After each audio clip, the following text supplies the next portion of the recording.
And we get more now from our Adam Schefter, who first reported this trade. Bottom line here, Adam, what was the impetus for the deal?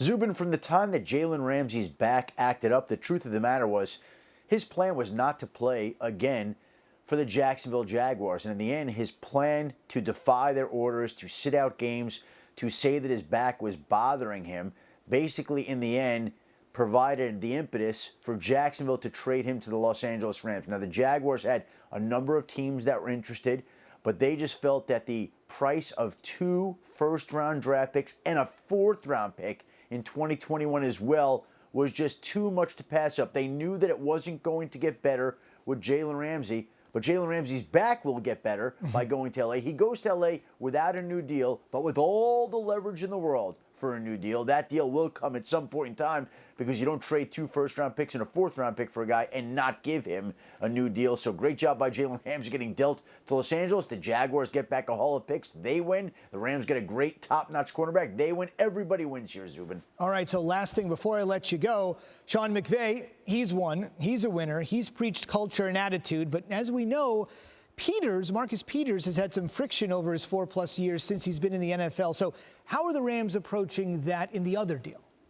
Listen, I think that this is a total cleansing of the cornerback position because within a 24-hour span, they placed Aqib Talib on IR. They traded Marcus Peters to the Baltimore Ravens, and then they traded for Jalen Ramsey. And this is a team that's used to dealing first-round picks. They don't seem to value them very much. They traded them for Jared Goff. They traded them for Brandon Cooks. Now they traded for Jalen Ramsey. This is what the Rams have done. They're in the land of stars. They're moving into a new stadium. They wanted to have a new star. They got one in Jalen Ramsey. Marcus Peters is off to Baltimore. He'll make his NFL debut Sunday in the city in which he played his college football in, for Washington.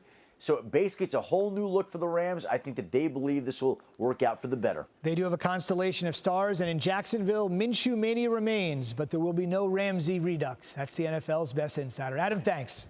Thanks, Zubin. Jack Del Rio is going to put this trade on the field for us right now on SportsCenter. And what does Ramsey bring to his new team that is worth 2 number 1s and a 4th-rounder?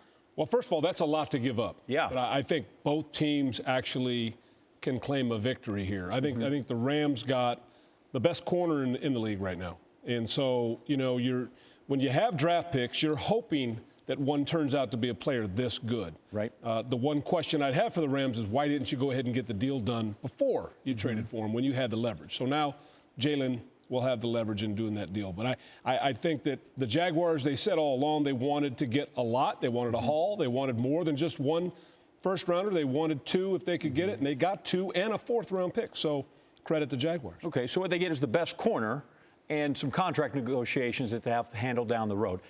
Put him on the field for me, and how do you deploy him if you're a defensive coordinator? Well, he's the type of corner.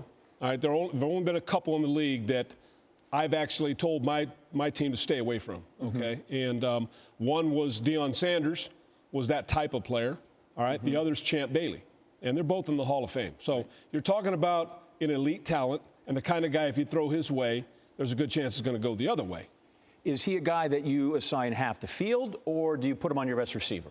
Well, kind of a little bit of both. I mean, you're playing your 3D, coverage. You put him on a guy, and you don't worry about, you let the safety lean the other way.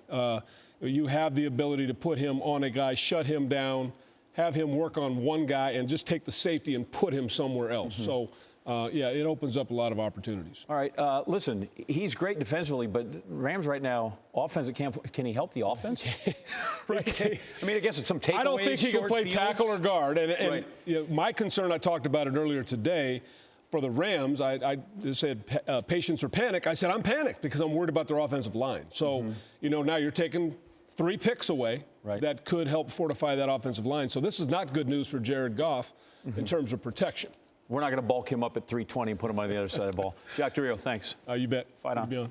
Fight on. Thanks for watching ESPN on YouTube. For more sports highlights and analysis, be sure to download the ESPN app. And for live streaming sports and premium content, subscribe to ESPN+.